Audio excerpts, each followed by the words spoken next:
Olá pessoal, tudo bem com vocês? Bom dia, boa tarde ou boa noite, dependendo do horário que você esteja visualizando essa aula, assistindo essa aula de história. O conteúdo de hoje, obedecendo à base curricular da disciplina, nós temos o currículo, a aula de hoje voltada para a base curricular do oitavo ano, que está ali historicamente no segundo reinado, e a partir da aula de hoje nós vamos, começar a entender como se deu a questão econômica no Brasil em relação à força do café. A força do café que vai ser ali responsável por cerca de 75 a 80% das exportações brasileiras. E a gente vai evidenciar com isso que a força dos cafeicultores na questão econômica, aos poucos, vai se refletindo também nas questões políticas. É uma preparação, pois o governo imperial estava ali amarrado, preso, pois não poderia ceder a expressões abolicionistas e da classe média. Se assim o fizesse, os cafeicultores fatalmente iriam se rebelar. Lembrando que um percentual considerável desses cafeicultores também já começavam a atuar na questão política, ou seja, ingressando na política, fazendo a chamada política partidária, tendo inclusive representantes no Congresso brasileiro, deputados e senadores que eram cafeicultores, começam ali a lutar pelos seus interesses. E o interesse dos cafeicultores era que a escravidão se prolongasse, que a escravidão permanecesse o maior tempo possível, visto que para os cafeicultores a contratação de mão de obra assalariada seria uma despesa. Naquele momento não era interessante economicamente para os cafeicultores que existissem essa situação de pagar um salário para os trabalhadores realizassem a sua tarefa. Então, havia uma perspectiva de escravidão, mas essa escravidão não era concretizada porque o interesse dos cafeicultores era o que se prevalecia. Em alguns momentos, inclusive, Dom Pedro II menciona a sua vontade, seu interesse para que a população negra ficasse livre, mas isso ficou tão somente na teoria.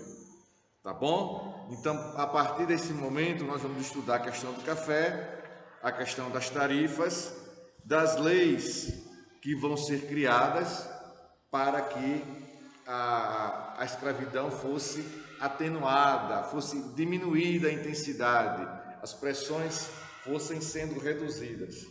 Inclusive pressões de países europeus desenvolvidos como a Inglaterra. Eu acredito que já tenha mencionado algo sobre isso. Para a Inglaterra não era interessante a continuação, a presença de mão de obra escrava, da escravidão em diversos países, porque a escravidão impedia de que aqueles negros pudessem consumir produtos da nação mais desenvolvida do ponto de vista industrial. E qual era a nação mais desenvolvida do ponto de vista industrial? Era a Inglaterra. E então a Inglaterra queria, incentivava os países para que eles, que tinham uma boa relação comercial com a Inglaterra, vivenciassem esse período de escravidão. o fim da escravidão. Pois bem, vamos ver essas questões, essas leis, o início também de um conflito chamado Guerra do Paraguai, algumas questões diplomáticas que nós vamos vivenciar daqui a pouco. Pois bem,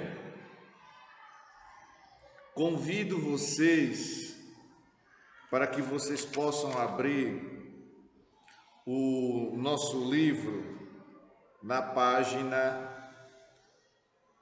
257. Lá nós vamos conhecer um empreendedor muito importante para a historiografia brasileira. O nome dele? Isso, muito bem. Irineu Evangelista de Souza, mais conhecido como Barão do Mauá. Não é? Se o Brasil cresceu, se o Brasil se desenvolveu no século XIX, a contribuição do Barão de Mauá é uma contribuição enorme, gigantesca.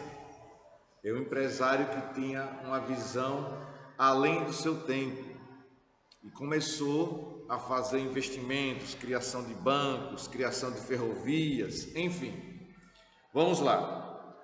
Pronto, pegou seu livro? Muito bem. Aqui a figura dele, ó. A foto com a imagem do Barão de Mauá. Perceberam? Muito bem. O que é que temos aqui? O Barão de Mauá, presta atenção aí no serviço, foi um grande investidor e empresário durante o segundo reinado, talvez o de maior destaque na história imperial do Brasil. Para melhor aproveitar a industrialização brasileira, Mauá foi até a Inglaterra e aprendeu com os ingleses quais eram os produtos mais valorizados e que poderiam ser comercializados, não só interna quanto externamente. Dessa forma, Mauá trouxe a indústria de velas, curtumes, tem aqui um link explicando, na mesma página, são estabelecimentos onde são realizadas operações de processo do corte do couro cru, curtumes. O outro campo de investimento que o atraiu foi o bancário. Até então existia apenas o Banco do Brasil, que havia sido criado por Dom João VI, quando chegou ao Brasil em 1808. Mauá criou o Banco Mauá, MacGregor e Companhia, que teve filiais em muitas localidades do mundo, inclusive em Nova York. Olha aí. Foi sem dúvida um dos grandes responsáveis pelo desenvolvimento econômico do Brasil no século XIX. Vamos lá, saindo da página 257 para 258, nós temos aqui destaque para das principais atividades econômicas aí até meados do século XIX. A seringueira, né, de onde se extrai o látex para a produção da borracha, o açúcar, não é? Desde a expulsão dos holandeses ali, o açúcar começa a entrar em crise, e agora vamos perceber que durante o século XIX o açúcar não vai receber investimentos e na sua produção, e além disso tem a concorrência das Antilhas holandesas na produção de açúcar.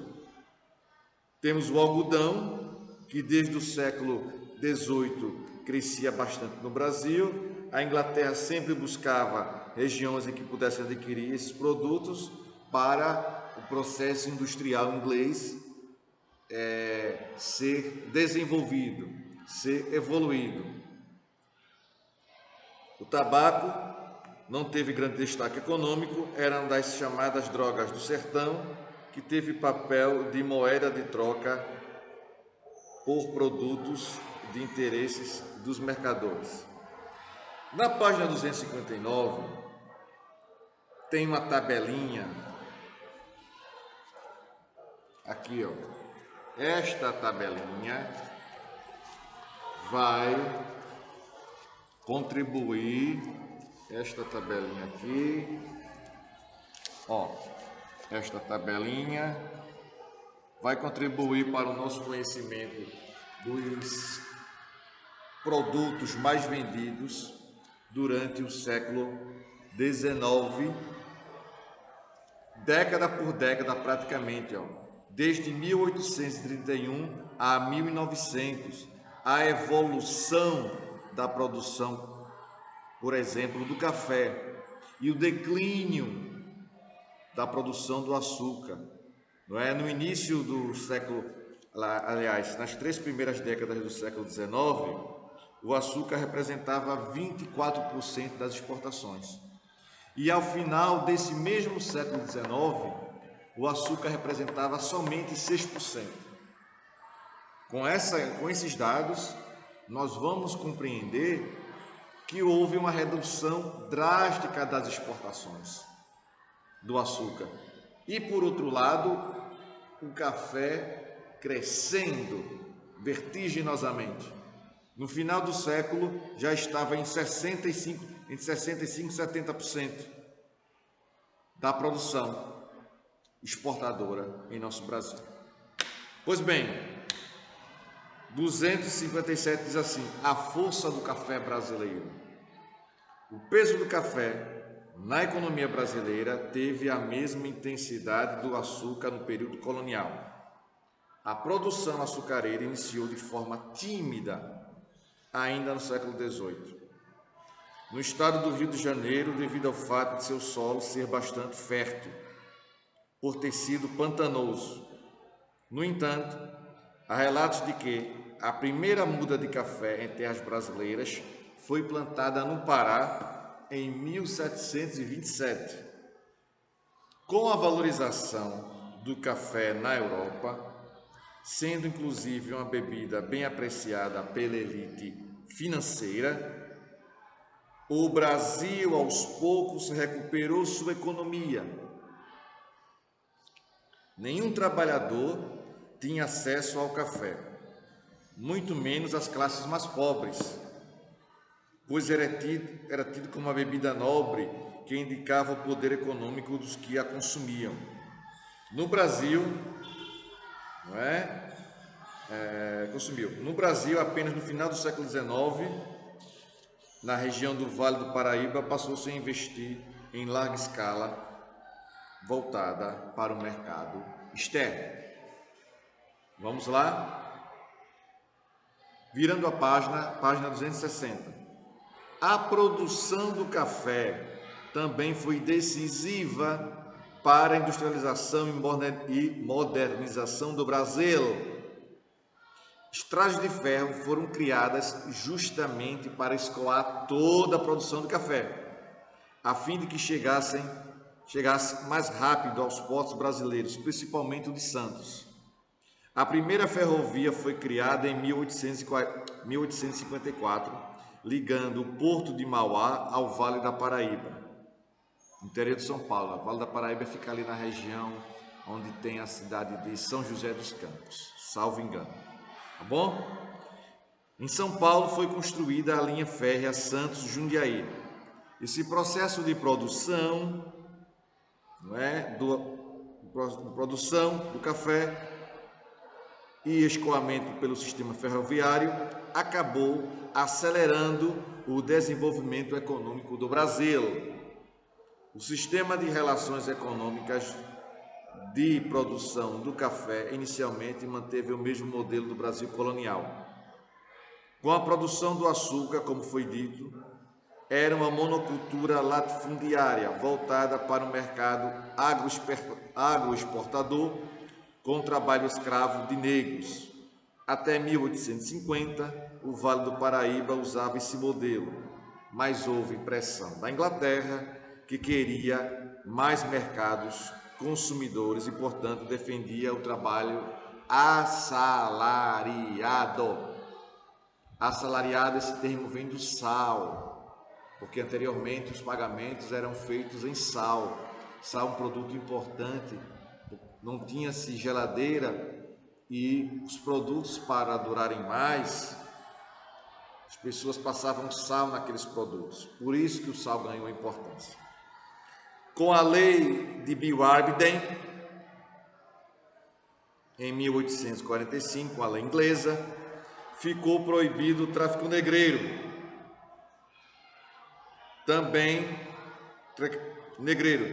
Quem desobedecesse teria o navio atacado e destruído pela marinha inglesa. Não havendo outra solução, o trabalho escravo passou a ser substituído aos poucos pelo assalariado, o que acelerou a imigração de europeus para os cafezais brasileiros. E principalmente quem vai vir para o Brasil são os italianos. Por conta principalmente ali nas últimas décadas do século XIX, por conta da unificação italiana, de algumas perseguições, os italianos migram para o Brasil. Prosseguindo aqui, o Brasil acabaria por atravessar uma grave crise financeira no início do século XIX, muito em função de não ter desenvolvido uma atividade que tivesse condições de substituir a produção açucareira, que estava em franca decadência. Assim, a produção do café foi acelerada e se fortaleceu com muito incentivo financeiro por parte do governo brasileiro, além de baixos impostos para os produtos internos e altos impostos para os externos. Houve também grandes investimentos nos portos, além da criação de várias estações e estradas férreas, o que deu mais rapidez para o escoamento dessa produção. Em outras palavras, o café salvou a economia brasileira, mas, em contrapartida, aumentou a concentração de renda e dificultou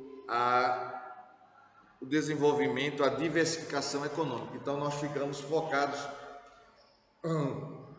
mais no café do que nas outras atividades econômicas, principalmente de exportação. Saindo da página 260, indo para a página 261, nós temos assim: a política de incentivo ao comércio brasileiro. Desde a independência brasileira, houve um aumento significativo das dívidas internas e externas.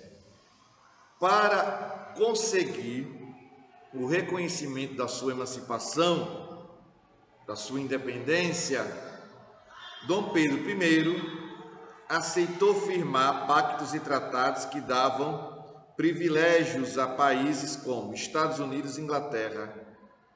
Geralmente o Brasil baixava os impostos cobrados sobre os produtos importados e taxava de forma alta os produtos nacionais,